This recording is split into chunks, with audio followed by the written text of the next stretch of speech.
All right. My final broad topic. Yeah. The way I wrote this initial question is actually pretty funny to me. I cracked myself up. All right. I liked it so much. I'm actually going to read it verbatim what I wrote. All right. Okay. So, Allie, you are a white lady, right? And as Yes. a Southern white lady, you could Mhm. post about anything you want. You could ignore the injustices about Elijah McClain, Breonna Taylor, and so forth, and nobody would bat an eye or get on your case about it. So my first question is, why do you care? Because Black Lives Matter to me, and they always will. And it's a huge statement in my life. And I want, and for the people that are in my life, I want them to know and yeah. So Yeah. Okay. it's it's just it's such a simple sentence, and I want to make sure I'm living that as much as Mhm. I can. So you'd say it's important that you, I guess, vocalize your disapproval of what you see happening out there, and when you see injustice and such. Absolutely. I mean, I think, um, this year has been such a roller coaster and a journey, but um, when in the summer it was really evident. Um, I just think change needs to happen, and what was or whatever you want to call it, like before 2020, I guess, that wasn't working. Hmm. And we have to have something that works. And I have no idea how to get there. I don't know how to do it. I'm still learning and growing for sure, but I think I'm trying to learn how to be an ally um, that's productive in the best way, like for the cause or for the movement. Um, and I'm sure I've messed up and I will mess up, but acknowledging it and acknowledging where I might fall short and trying just to do better the next day, because I think we're all learning different things right now. And again, I'm trying keep remembering that, like, don't be too hard on yourself, but it's it's just that important to me, that I just don't want to not talk about it, Yeah. especially on a platform like that and on social media and things like that. So to pick up on what you said about you're sure you've made mistakes and all that. I don't know if you watched the Emmys, but Damon Lindelof won for Watchmen. And in his speech, he said, actually, no, this was the speech when Watchmen won Best Limited Series. Another good show. But in his speech, he said a lot of good stuff. But one thing that stuck out to me is stop worrying about getting canceled and focus on how you get renewed, right? Mm. So essentially, you will make mistakes. It's all about you picking yourself back up and learning from mistakes and such. So even if you feel like, in the course of this, journey of shedding light on Black Lives Matter and all that stuff, even if you feel like you've made mistakes, as long as you acknowledge it, you pick yourself back up, that's all we can do, right? Right, Um, right, absolutely. yeah. And also knowing, like, it's not I've also been like, well, I don't want to do this and I don't want to offend and I don't want to, like, and it's also, there are days where I'm like, it's Allie, it's not about you. Like, it's bigger than that.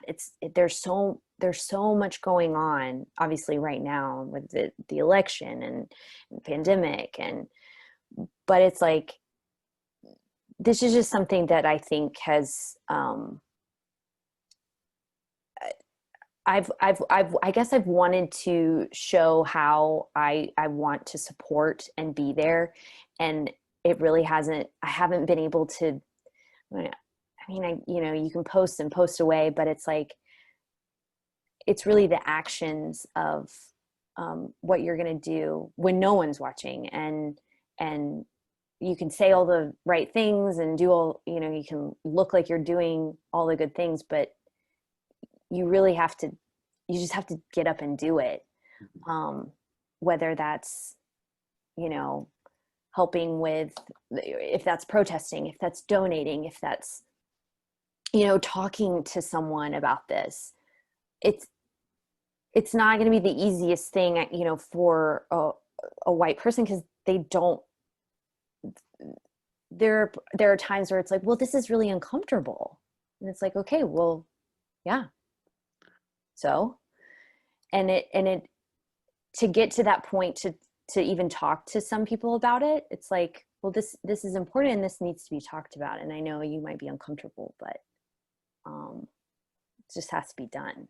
Right. And I know a lot of people don't feel that way, but so on the topic of talking to people with these uncomfortable situations, I find that there are a lot of people, a lot of white people who don't, I guess, who shrug at the idea of systemic racism being a thing, or these injustices are overblown. In your estimation, and I ask you because I figured you're probably more inclined to know the reasons why than I am. Why is it that there is such resistance to the idea that maybe there is something afoot, and maybe there is something that needs to be addressed?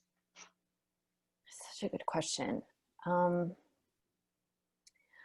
I think, because I've asked it many, many times, I think there's that resistance because I think a lot of people don't want to think that there's an issue or a problem, because they may live in their world and nothing's wrong. Well, I didn't do that. So why am I feeling like I'm responsible? Or why is it that this is saying this, or this, because this is making me feel this way? And there's so much of of that narrative that's like, well, me, I feel. And yes, this might be uncomfortable, but it isn't really about you. And I think there's that tension of, well, this is how I live my life, and why do I have to, what's wrong with it? I've had struggles. So you saying that my struggle, it's just it's the narrative makes it feel like it's a personal thing. And I think, at least from the experience of me experiencing talking with people about it, and it's hard to, because everyone has their own life experience and their own, they grew up this way, or this is where they grew up, or then they moved here and they have this experience with mom and dad, and this is my family experience, this is my work experience, this is my life experience. And I think as humans, since we have that experience, I think that we take it personal, maybe, I don't know, but it's just, there's clearly an issue. And white supremacy is a real thing. Systemic racism is a real thing. So the more I think that we are able to talk about it and see, examples of it, or something that does come up in conversation, like, hey, we don't need to say things like this because this is why XYZ. I think the more that maybe, and I'm just guessing here, but maybe if we're able to talk about it, we're able to have a better understanding of how to talk to each other about it, and really making that change that needs to happen. Yeah. Um, So communication, basically, is yes, key. it's Yeah. so much about communication. And I think right now, especially with the way social media is, and the way people just, well, they're just going to type their opinions away. Hmm. It's It's more about owning people. Yeah. Or, yeah, yeah. I got you at this point, and never really about, right, yeah, trying to right, come to an understanding. sure. It almost, everybody, again, someone, they get canceled, and or or I mean, like, well, I'm gonna unfriend you, and which I totally support. I totally support doing that and unfollowing and things. But having that dialogue and having communication, I think there's a lot of miscommunication and misunderstanding, that I hope and pray that we're able, as a nation, to maybe get to a point where we can talk to each other. But with the way things have been going, and the way that, I mean, literally, I pick up my phone, and there's something, like, every day, every morning, there's It's something else. exhausting. It It really is. is. Yeah. And Um, yeah. Sorry. Go no, ahead. no, I could just, I'm rambling. No, I know I no. am. Yeah, I was just gonna say, about, I've said this before. In fact, I'm pretty sure I've said this on our show before, about how, someone put it so well in a tweet about how these news stories, of, like, someone being shot, whether it's Jacob Blake, or someone dying from just like Hmm. a stuff that didn't have to go the way it went, like Elijah McClain. All of these are like triggers to PTSD that Black people feel. Like it's constant. I think I live pretty comfortably. I don't necessarily have to worry about certain things, but it's always at the back of your head. Like, Sure. you always have to make sure your hands are 10 and 2, if you're at a traffic stop and stuff, because no matter how far away you get from the hood, if you will, Hmm.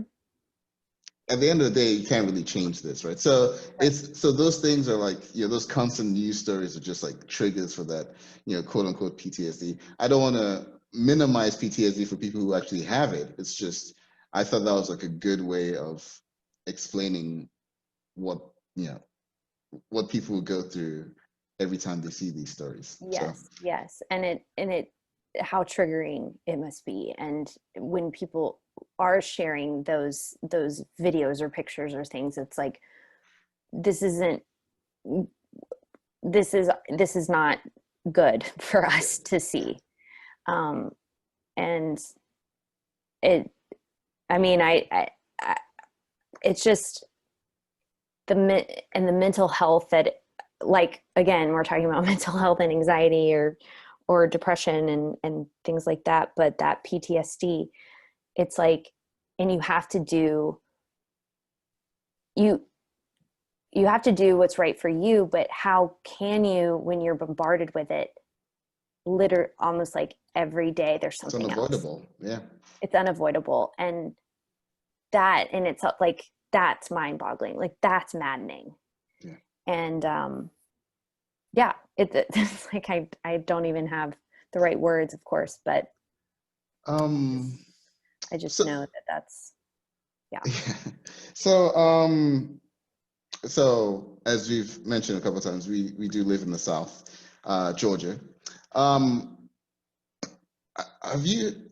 Do you feel like, you being vocal about this, whether it's social media or being out there, um, protesting with people, do you feel like it's put, a strain on any of your relationships, whether it's friends or family, or has it generally been smooth sailing?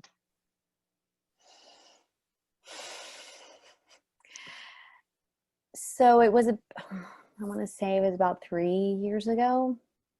It was right after Charlottesville, the protest in Charlottesville. Um, I think that was August of 2017. That sounds right. Yeah.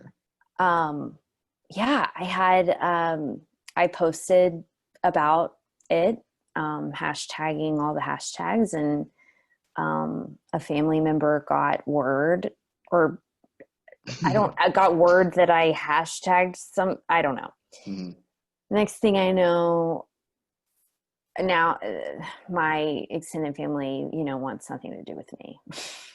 What? Like, yeah, like things like that. And you're just like, I'm sorry, what are Ali, we, what are we I, doing?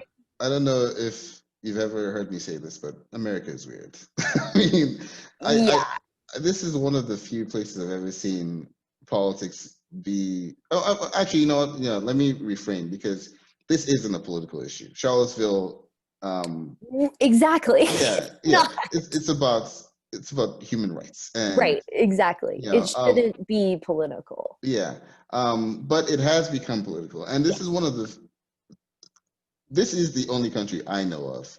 I'm sure other people know of other countries, but this is the only country I know of where your political affiliation is like your tribe, and you will go to war for your tribe.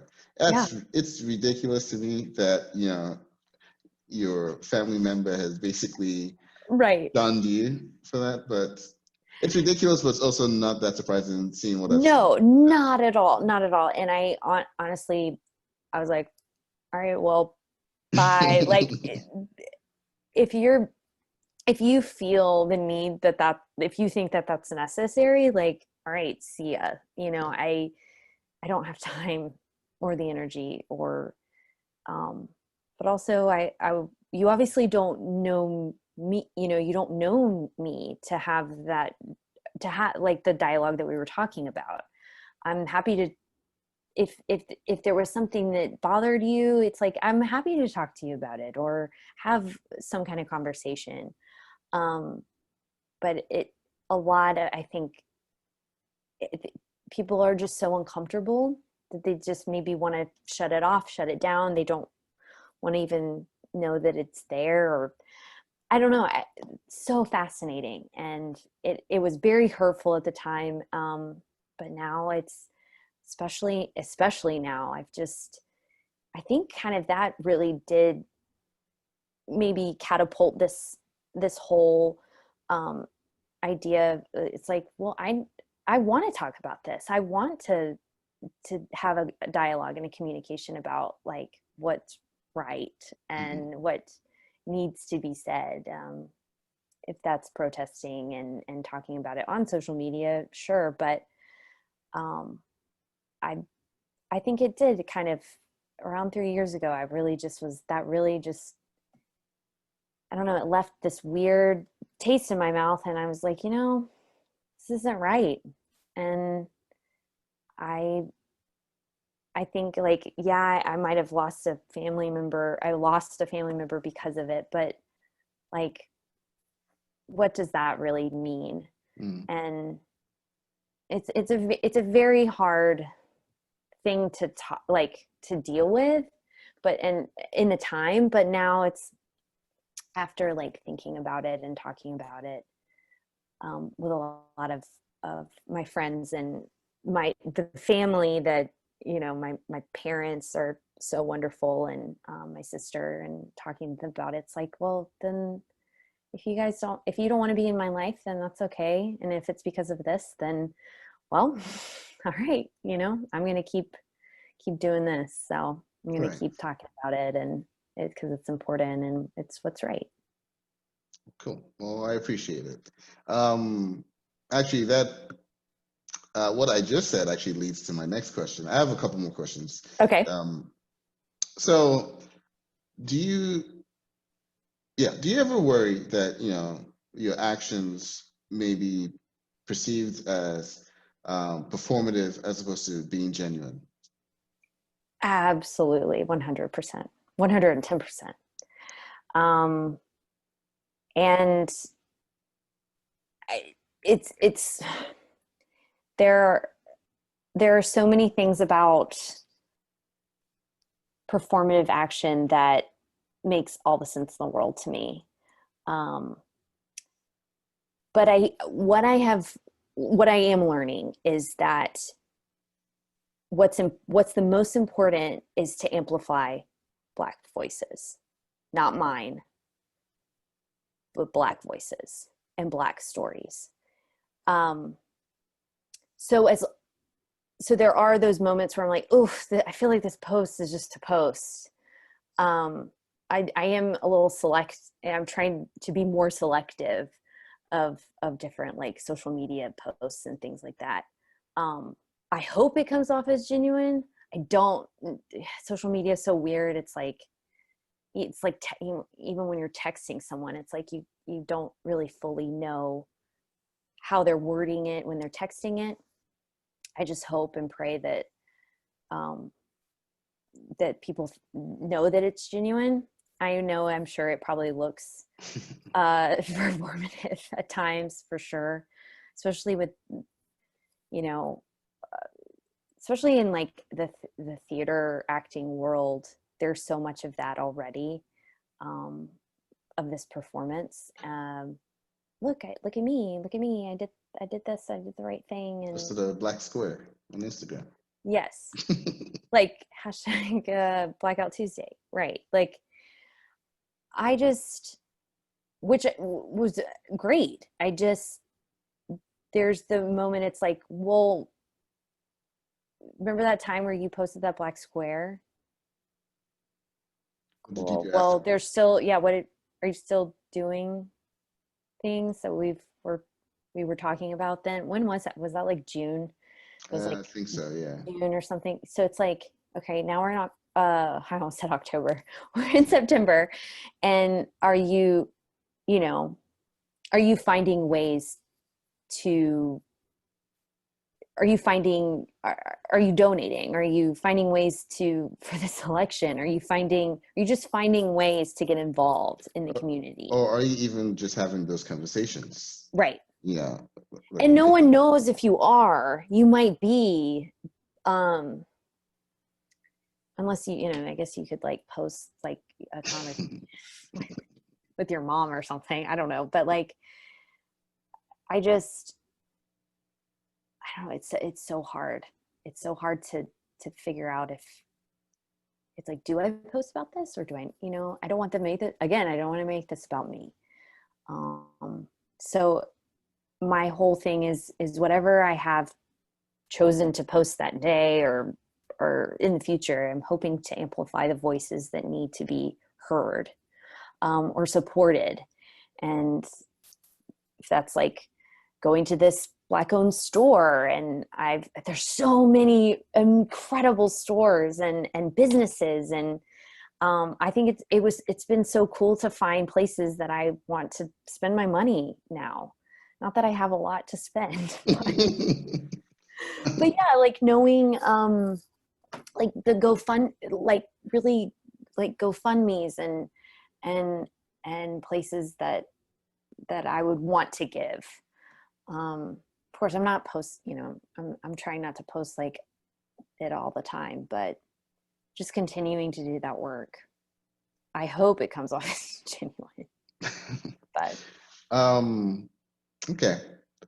So I usually like to end on an aspirational question, and you kind of touched on a couple of these already, talking about communication and amplifying Black voices. But what what do you what do you think we need to do as a nation in order to get to that, better America, that's more equitable for everyone? To, what do you see as a path forward? well, I know, heavy, yeah, because if it was easy, it would be done already. I know, right? Well, November is coming up, so that's happening. And you know, I just knowing, I think electing people that our community, the people that we want to help work for us. I mean, that we vote in, I think that's a great start, is voting for people that we want to see in office. I mean, I think, yeah, putting money where it's important, the time and energy and money into things like education and the arts, even. I think, but I think for real change, I think it is like we were talking about, that communication, the dialogue.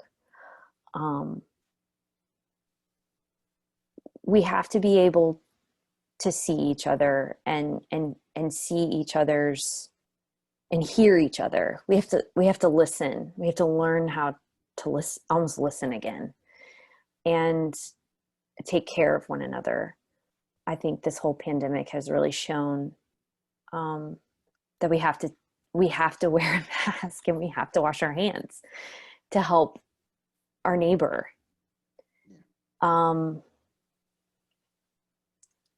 That's like the first few that I would name. Really finding something that you're passionate, that we're, as a community, as a state, as a nation, finding things that uplift us and that help us with our passions and help us love one another. So much easier said than done, but really investing in that, whether it's time, money, energy, in things that really can make a difference for someone. I think we need police reform.